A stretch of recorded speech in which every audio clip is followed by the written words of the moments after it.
Hello, good evening. You're welcome to day 24 of the Woman Called You Do Over January.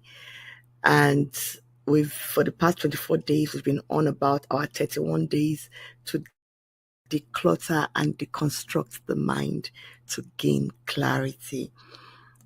I don't know if there's anyone out there who has been following this, series judiciously. I'm sure by now you've begun to understand what we've been on about. And like I always give as a prelude, what's letting people know what the Woman Called You is. We're just simply a platform of women who are committed, to inspiring change through personal growth. Like I've always said, I keep on reiterating over and over again, you can't give what you don't have. So today is day 24. We just have 7 more days to go to hit our target of 31 days. And today I'm just asking that question. Are you ready to jump? Are you ready to jump? Because it depends on what your answer is at the end of this, broadcast for this evening.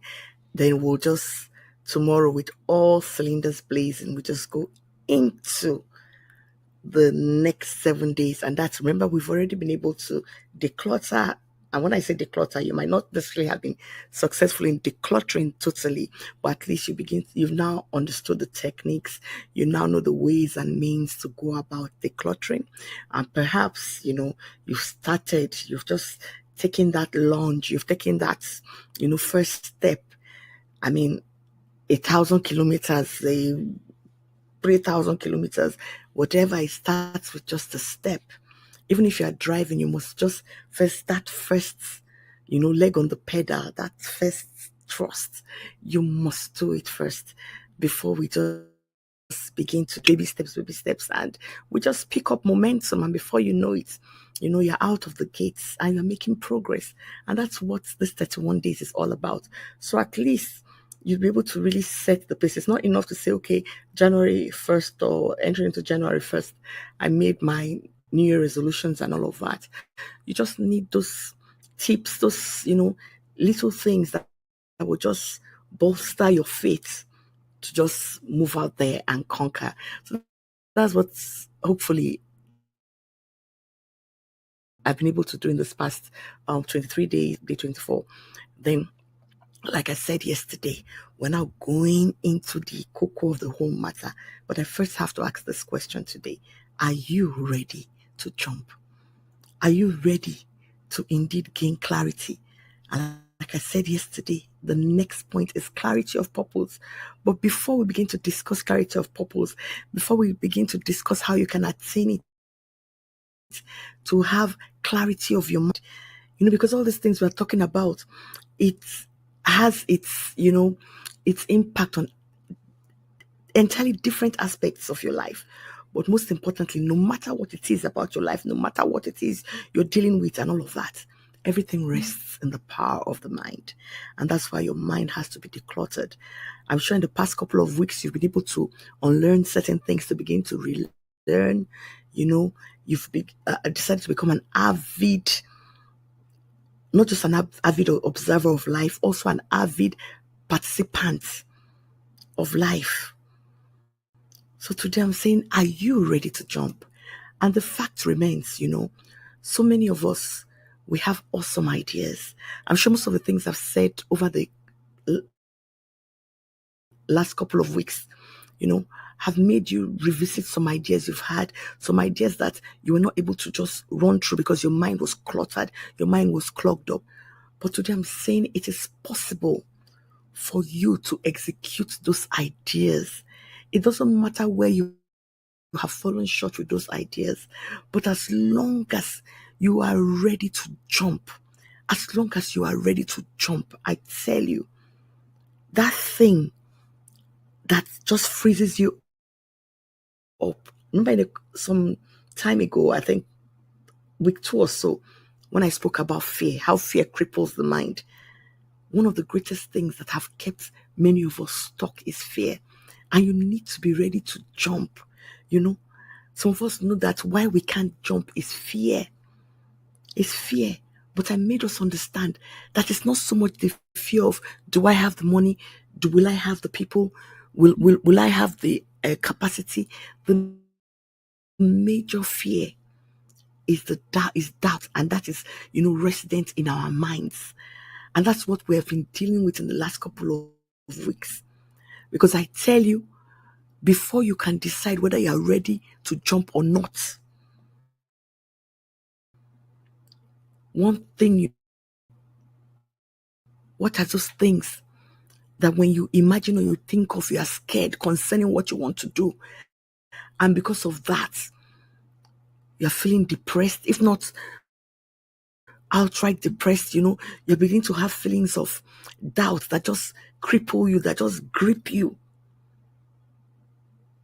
If you're ready to jump, it means you'll be ready to address this fear. If you're ready to jump, the next thing you need to do, and I mentioned it yesterday and I'm mentioning it again today, wherever it is you want to go. Remember when I was talking about my trip on Third Mainland Bridge? If you watch day 23, you understand what I'm saying. You must gain full knowledge of where you want to go. Because you will not just jump like that into space. There must be something you are taking that leap of faith towards.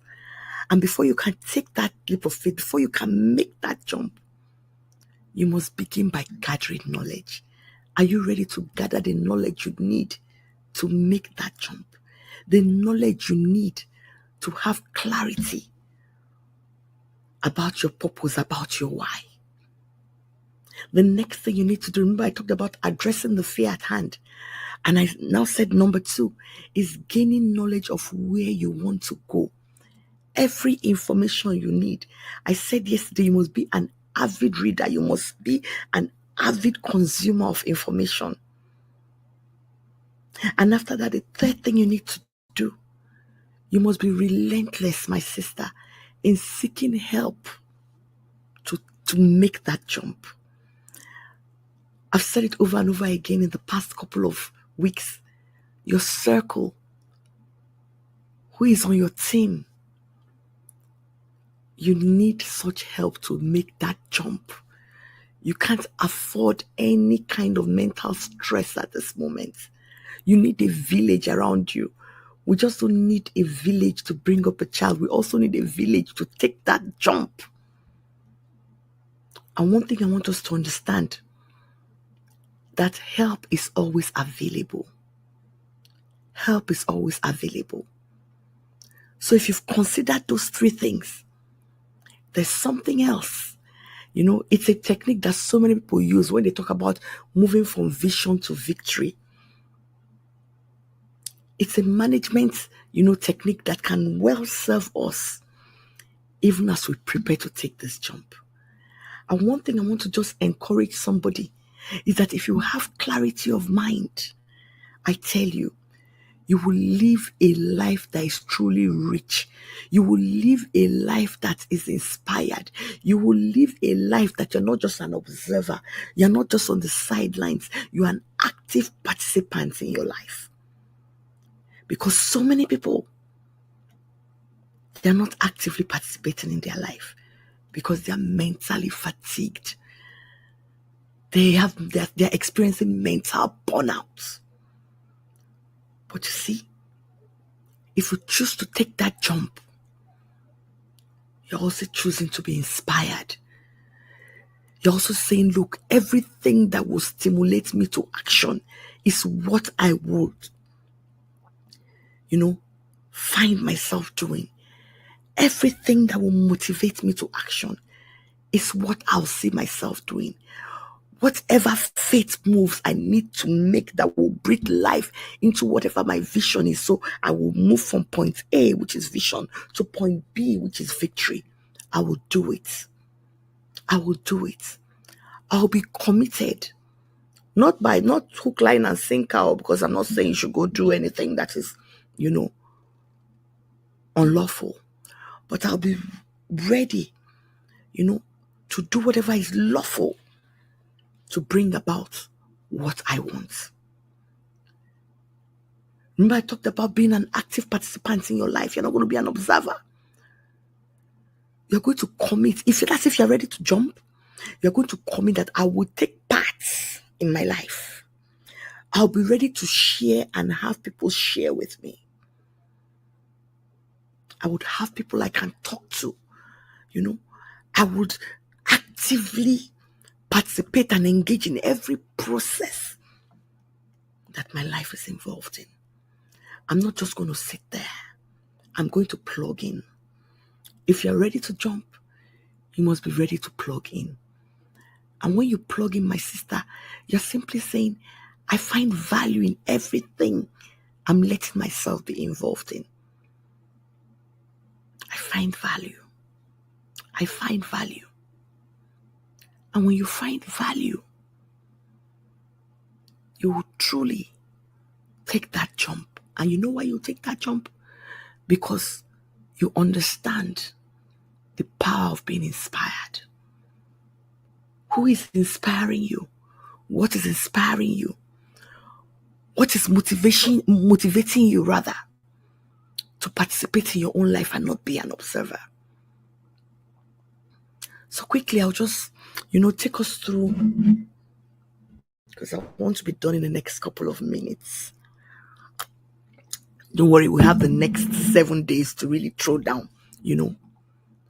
So there are 4 things that we usually, talk about when we're talking about being inspired and being an active participant in your life. Is that number 1? Are you ready to participate in your own game? In your own game. It's just like when you're playing a table tennis. No matter how you feel, like I was talking about intention yesterday. I want to do it. See, if you don't even know how to hold the bat, what are you doing in front of the table tennis board? We have one here in my house, and I see some people who just come visit my boys and they just take up this thing bat, and I will be laughing because they don't even know how to hold it. So how do you want to be inspired to play a game that you don't even know the first thing about holding it? So if you're going to have what they call inspired participation in your own game, you must begin to work. Like in tennis, you begin to work on your serve, your backhand, everything. And that's why you see some people when they're playing certain games, they capitalize on their strengths. For you to be inspired to actively participate in your own game, you must recognize what your strengths are. Ask yourself, what is my strength? Begin to hone in your strengths. Like sometimes in basketball, there's some people, they know them as, gurus when it comes to 3 points. So what they'll do? They will be practicing that 3-point shots. I remember back in the day in Calabar, there was this club owned by family friends, Opal. You could see they had basketball court, they had squash and everything. But for the basketball, guys who knew they were very good in 3 points, now them, they always want to play this game they call 21, where you have to be, standing from the 3 points, this thing to be, how do you call it? I forgot to know the little basketball things I knew back in the day. To be taking shots, yes. Taking shots. So you must capitalize on your strength. Whereby, even if the game, inspired to participate in your game, fine. Even if it gets tough, you keep on playing. You know why? Because you value the strength you have. You value the experiences you're going through. It's like a very good friend of mine. She has this teaching program, TTE. And one of the vision statements there is the fact that we embrace every experience we go through on our journey through life. So you see, if your participation in your own life game is inspired, no matter how tough it is, it will be like that Billy Ocean song that I've used like a couple of times in the course of this series. When the going gets tough, the tough gets going. Because you understand, you know that you've put your best foot forward. It's a game you chose. We'll speak more on that as we go on in clarity of purpose. Nobody chose the game for you. So in life, what are the kind of games you play? In your relationship, in your jobs, whether you have an entrepreneurial idea, whatever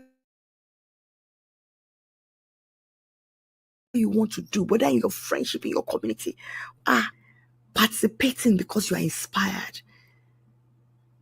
Responsibility ends with you. And what I was saying when I was talking about mental strength, you take responsibility. The choices are choices you have made, choices you can stand by.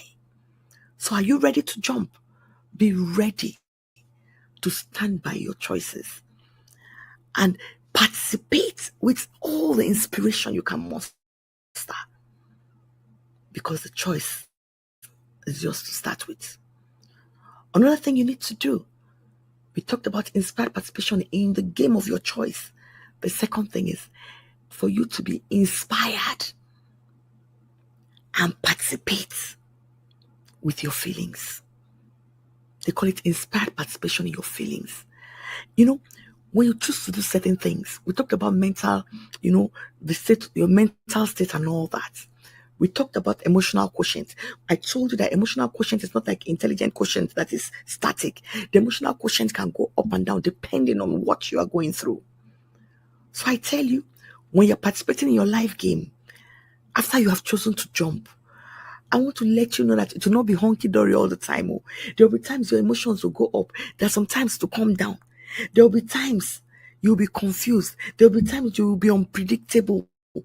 There will be times that the pain will be so much that you feel as if you want to give in. But guess what? You will not give in. Because like I always say to us, life happens. Pain, disappointment is part of life. But because you are actively participating in your life, when these feelings come up, they will not overwhelm you. Yes, you might be troubled for a season, you might be troubled for some time, but because you have developed your mental strength, you'll be able to cut yourself away from your feelings. You'll be able to say, look here, Nene, no pity party on this matter. No pity party on this matter. You will not trivialize your feeling. No, your feelings are valid. Your feelings are valid as you go through life with the choices you have made.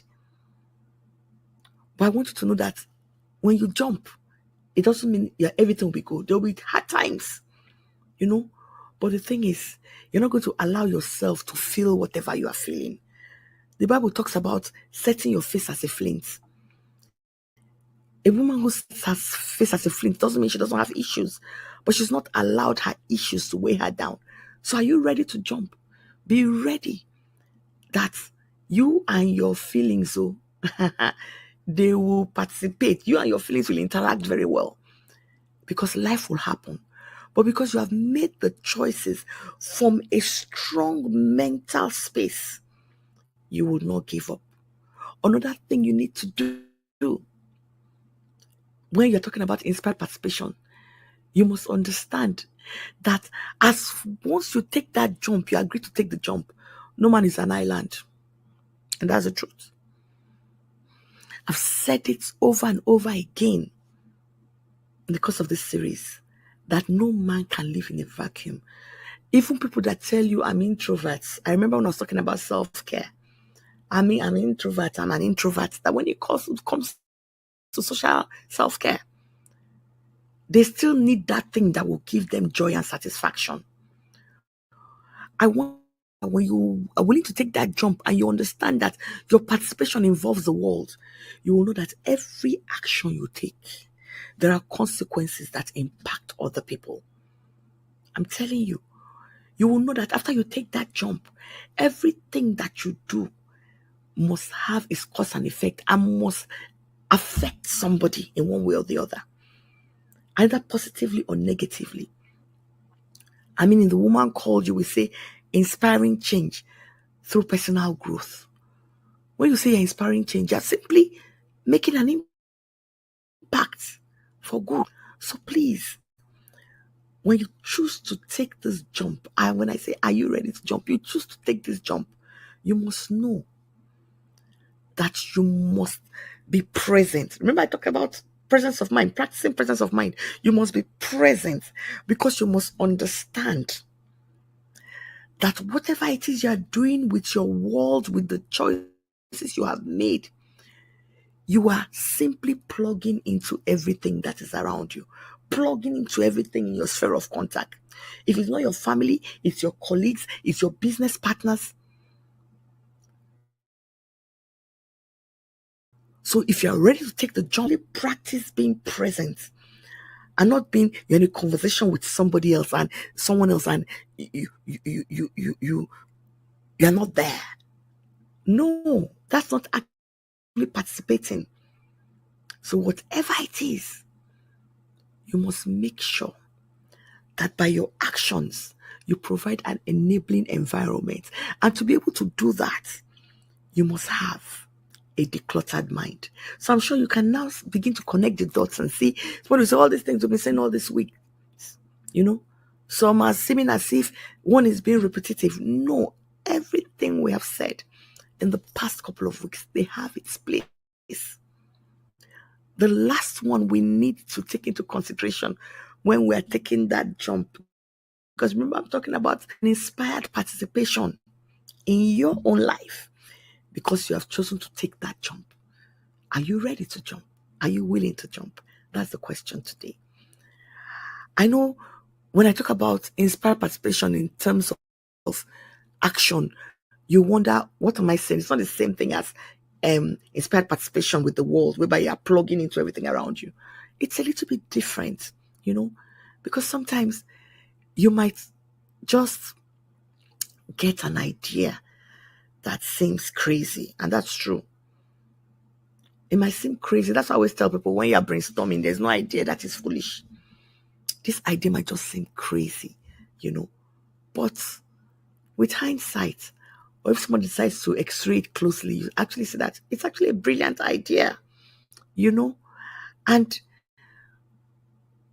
when it's an idea that seems crazy, you might not have plenty of people ready to go with you.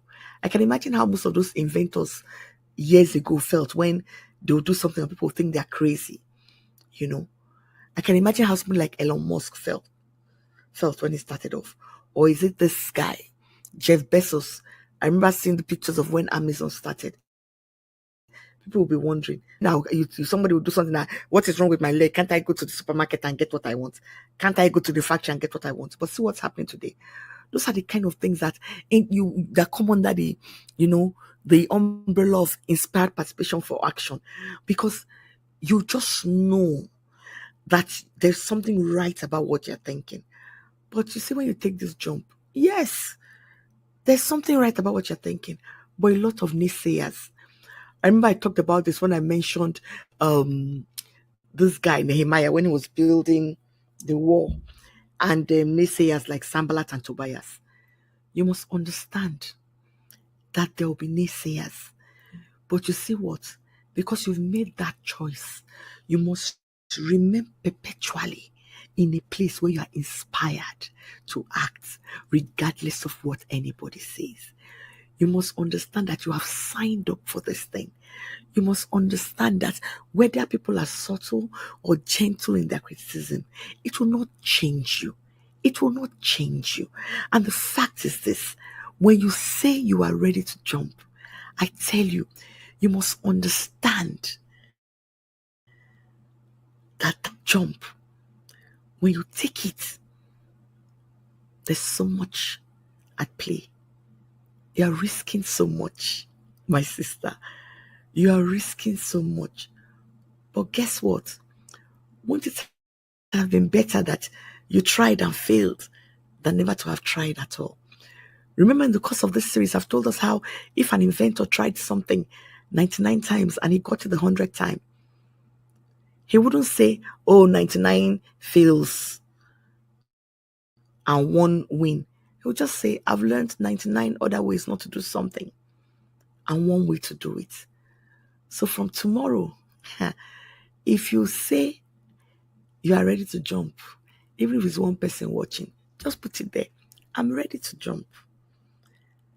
Because if you agree that you're ready to jump, from tomorrow, remember, we've been decluttering, we've been unlearning, we've been relearning, we've been deconstructing, talking about self-care, talking about how to declutter, talking about how to choose our battles wisely so we would have clarity, talking about mental strength, mental weaknesses.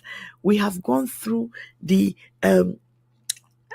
different kinds of self-care. We've done mental health self-care, we've done spiritual self-care, we've done social self-care. And yes, I remember I still have to bring somebody for our financial self-care. So I'll just take a day out of the 7 days left to do just that. So we've gone through a whole load of things. We've done our brain dumping technique, yes. We've done our solution numbering technique. There have been so many things we've done. We've gone to school in the past 24 days. But from tomorrow, by the special grace of God, we start building. We start building. Tomorrow we start building. We have unlearned, we've relearned. Tomorrow we start building. We start putting together the building blocks that will take us to clarity. The building blocks that will take us to the place of encounter, because that's where we're headed to. And to do this, we need to do it light. We need to do it light. So tomorrow, join me. I'll try as much as possible to do it about the same time. And God bless you. It's been a wonderful 24 days. And right now, I'm just coasting to get to day 31. Good night and God bless you.